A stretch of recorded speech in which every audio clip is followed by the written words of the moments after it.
నమస్తే, welcome to hashtag you. నేను మీ నరేష్. మీరు నా వెనకాల చూస్తూ ఉన్నారు కేసీఆర్ గారి బొమ్మ, బాబు జోష్యం. అయితే చాలా రోజుల తర్వాత మనం కేసీఆర్ గారిని మళ్ళీ సోషల్ మీడియాలో నిన్న చూడడం అయితే జరిగింది.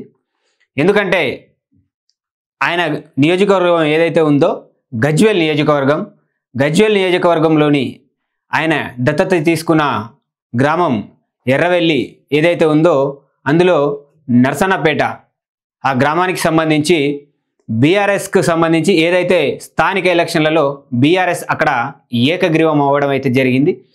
దానికి సంబంధించి గ్రామస్తులను పిలిపించుకున్నారు కేసీఆర్ గారు. ఆ గ్రామ సర్పంచ్ను అక్కడ ఉన్న నాయకులను పిలిపించుకొని తన ఫామ్ హౌస్లో, ఎర్రవెల్లి ఫామ్ హౌస్లో ఆయన శాల్వా కప్పి వాళ్ళకు స్వీట్లు తినిపించి వాళ్ళతోటి కొద్దిసేపు ముచ్చట చేయడం అయితే జరిగింది. వచ్చే ప్రభుత్వం మనదే, ఎవరు బాధపడకండి, పల్లెలలో ఉన్న ప్రజలను కూడా బాధపడకని చెప్పండి అని చెప్పేసి వాళ్ళతోటి నిన్న కేసీఆర్ అయితే కొంచెం సేపు ముచ్చడించడం అయితే జరిగింది.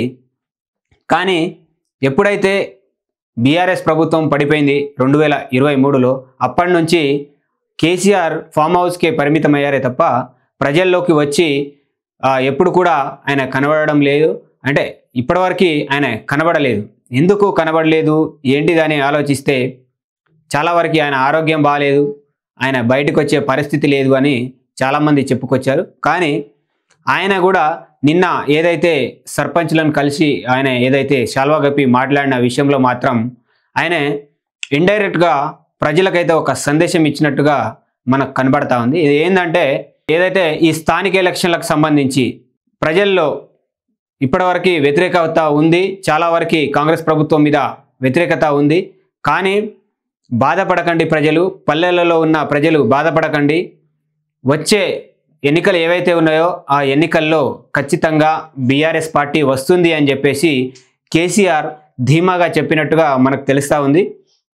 చాలా రోజుల తర్వాత కేసీఆర్ అందరినీ ఎవరైతే చూడాలి అని ఎదురు చూస్తున్న ప్రజలు ఎవరైతే ఉన్నారో నిన్న అయితే సోషల్ మీడియాలో కనబడడం జరిగింది.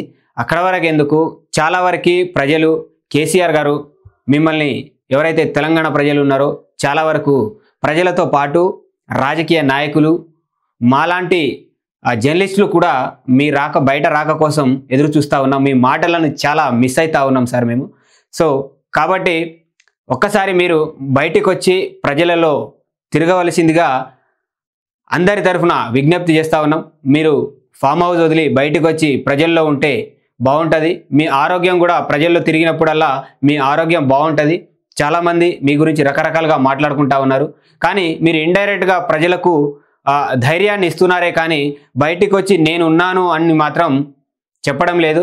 వచ్చే ఎన్నికల్లో మనమే గెలుస్తాం, వచ్చే ఎన్నికల్లో మనదే ప్రభుత్వం అని కూడా మీరు ప్రజలకు సందేశం అక్కడ ఫామ్ హౌస్లో కూర్చొని చెప్తున్నారే తప్ప బయటకు వచ్చి చెప్పట్లేదు. ఇటు చూసుకున్నట్లయితే కాంగ్రెస్ ప్రభుత్వం వాళ్ళు చెప్పిన గ్యారంటీలు, హామీలు వాళ్ళు చాలా వరకు నెరవేర్చి ముందుకెళ్తూ ఉంది. కానీ మీరు మాత్రం ప్రతిపక్ష అధినేత అయి ఉండి ఇప్పుడు మీరు ప్రజలకు ఎలాంటి సందేశం ఇవ్వకుండా ఫామ్ హౌస్లో కూర్చోవడం కరెక్ట్ కాదండి. బయటకు వచ్చి ప్రజల తరఫున పోరాడి వచ్చే ఎన్నికల్లో మీరు మీ పార్టీని గెలిపించుకునే దిశగా ముందుకెళ్ళాలి అని చెప్పేసి ప్రజలు కోరుకుంటూ ఉన్నారు. సో కాబట్టి దయచేసి మీరు ఏదైతే ఫామ్ హౌస్ నుంచి బయటకు వచ్చి ప్రజలతో మమేకమయ్యే పరిస్థితిని తీసుకురావాల్సిందిగా ప్రజలు అనుకుంటా ఉన్నారు. కాబట్టి మీరు దయచేసి ఫామ్ హౌస్ నుంచి బయటికి రావాలి. సో ఇట్లా ఏదైతే నిన్న జరిగిన ఫామ్ హౌస్ ఏదైతే సర్పంచ్ ఏకగ్రీవం అయ్యారో, ఆయన దత్తత తీసుకున్న విలేజ్ ఏదైతే ఉందో దాంట్లో సర్పంచ్ ఏకగ్రీవం అవ్వడంతో అందరికీ ఇండైరెక్ట్గా ప్రజలకు నెక్స్ట్ వచ్చే ప్రభుత్వం మనదే అని చెప్పేసి ఆయన సందేశం అయితే ఇవ్వడం జరిగింది. సో ఏదైతే ఇండైరెక్ట్గా ప్రజలకు సందేశం ఇచ్చే దాని మీద మీ అభిప్రాయాన్ని కామెంట్ రూపంలో తెలియజేయండి. అప్పటి వరకు చూస్తూనే ఉండండి హ్యాష్‌ట్యాగ్ యూ.